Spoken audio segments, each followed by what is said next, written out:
Hello guys, welcome to the channel. This is Roll, and we have some great news today. We got demonstration of few skills and how this spear will work on Ranger, Guardian and Necromancer. And I have some great news. For a start, that Ranger is actually confirmed to be a range weapon that hybrid with a melee if you want to think about it. So the idea is a new style of auto attack. If you are at range, you will be throwing spear, and if you are in melee, you will have an auto attack chain with melee style. And your skill is quite mixed.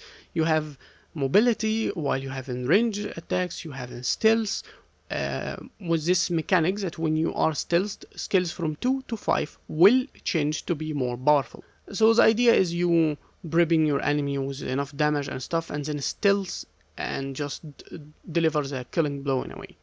So this is gonna be very good in competitive, but it seems like a power weapon, and we're gonna show or see how it work in the game. You will see that with every skill from the auto attack at range as it's throw, there is no condition appearing the enemy. The auto attack is a bit slow, but this leap is great distance closer, and this is skill 4 to stealth, and then they engage with skill 2 most likely. And that is it. We will talk about the skills and say which skill is what in a second. So the main idea for Ranger, as we said, the auto attack will give you a throwing with spears that's quite slow, that the one you saw in the video. And if in melee, you will have a melee chain. The skill 2 is called Mongoose Frenzy, and you will slash in front of you like a wild animal as they explain it. And then Falcon Stoop, throw a spear with the velocity of Raptor, good wording there.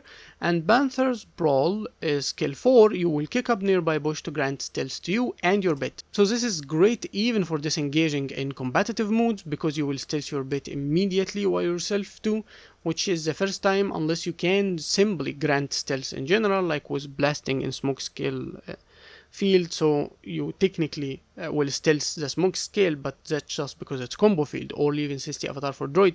This time you have on the weapon itself to stealth your bit. Now after this stealth, your skills from 2 to 5 will change. Unlike Thief, when you have the auto attack stealth it change, no, the rest of the skills of the weapon. Mongoose Frenzy will flip into Wolf's Onslaught, you swipe spear before you and then follow with a jab with the same force as a bite from Wolf Ganching Fangs. I think this animation of a wolf of energy that appeared is still tied to this skill somehow. And then Falcon Stoop becomes Owl's Flight, and you will launch a spirit is wider and unblockable that will fly through enemies. So the attack itself is wider, maybe, but it's I think it's kind of like a projectile. It's unblockable and it's piercing, so it's quite good. They didn't talk about skill 4, how it will change or if it will change, and they didn't talk about skill 5. I think skill 5 is the leap one, the gap closer distance, and I'm not sure what it does. Does it have a CC or whatever, because I guess we need to at least have 1 CC on this weapon. So might be the CC like a knockdown or something like that, most likely. Let's look at the video again. And here's the video that starts showing us the slow auto attack. It's gonna be great with quickness, but not really this great without it, I guess. But range is range after all. You don't see any condition on the enemy. You see this leap, and it is 1 leap. Don't think it's 2 actually. If you look at it, it already casts this chill projectile, and you leap from the chilled area.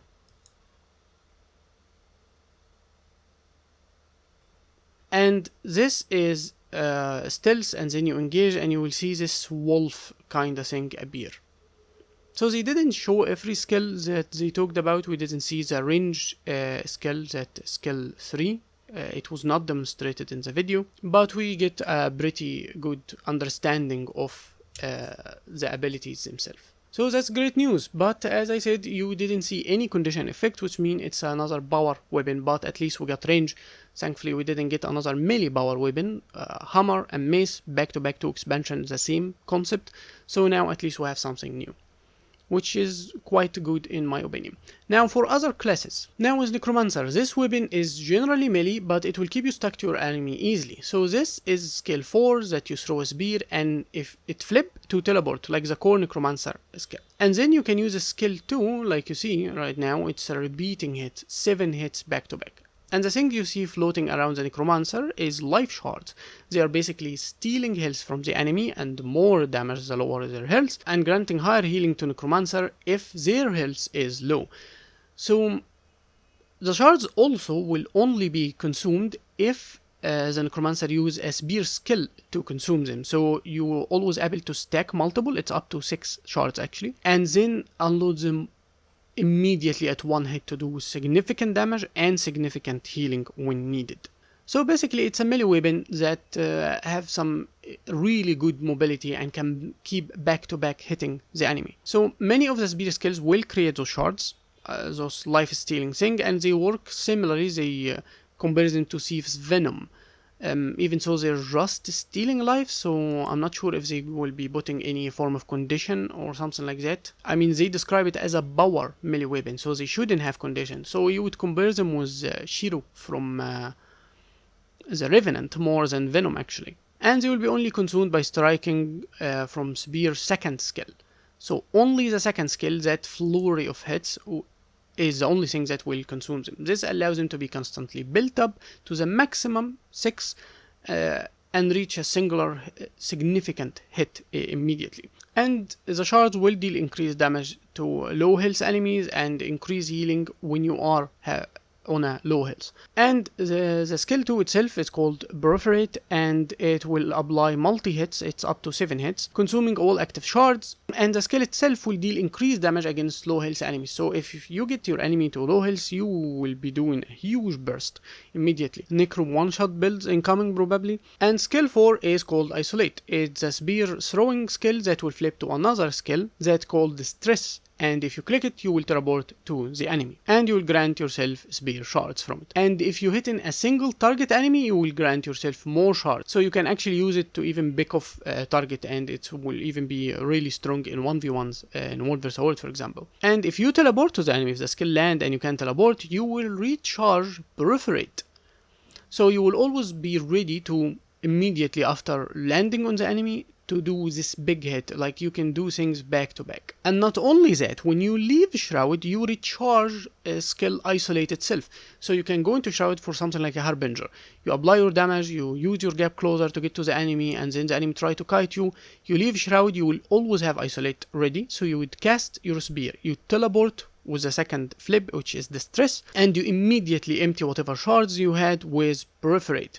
And you go to Shroud again, and it come off cooldown, and you keep going at it. So the idea is, if you fight a Necro like this, you'd probably always need to put a stop to it by yourself, by CCing, by controlling their position, by immobilizing, or whatever. You need to fight back, or this is gonna be really hard to just survive in a way. I think it's a really good design. In the start of the video I thought it was a range weapon, since I didn't pay attention that the other ones would be melee, like it started for the teleportation, and the second hit looked like X2, so I thought it was range, and I was worried this weapon looked too powerful to be ranged, but this design seems quite good and exciting if you're a Necromancer player. Let's look at it again in the video. As you can see, it starts with casting a skill 4, it teleport, with the flip is Distress, and then it keep creating shards, those green things that you see around it. Skill 2, empty all those shards, doing the damage and the life steal and everything.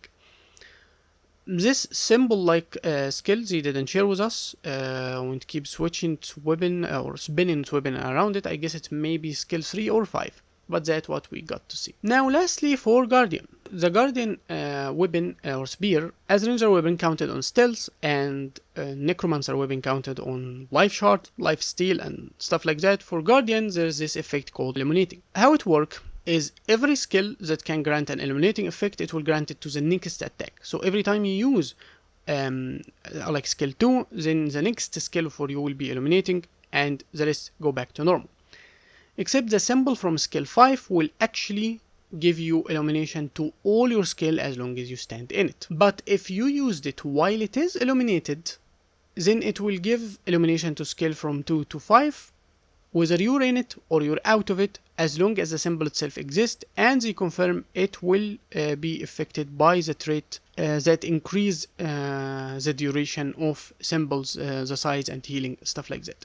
So they describe also that even so some of the skills will work at distance, the true potential appear in the front line, so in melee range basically, near your allies or around them, by fulfilling a specific condition, and it's probably the illumination we talked about. Certain spear skills will grant illumination, which makes them stronger or grant additional effect. You can only empower one skill at any given time, those skill can be in turn grant illuminated statue to the next skill.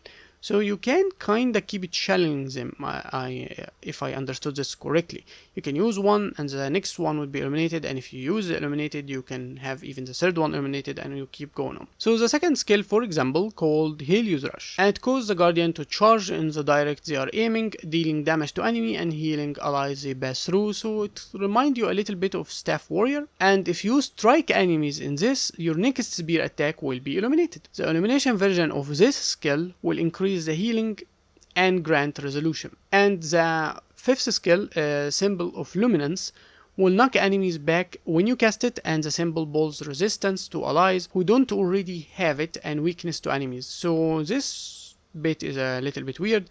So if your allies have resistance, even if you're only with one ally, you will not be able to grant them resistance, no matter if it's 1 second even. So maybe it works this way, like the traps that grant ages only to those who don't have it, so people can pick the shards of the ground. But this is a symbol, so it doesn't work like that. But I don't know, that's what they say. Symbol of Luminance also is unique. It will not grant other spear skill illuminant effect, but because it will grant it to every skill as long as you stand in it, as we explained. And if it was used while illuminated, you don't even have to stand in it. As long as it exists on the ground, you will be able to use illuminated skills. Let's look at the video.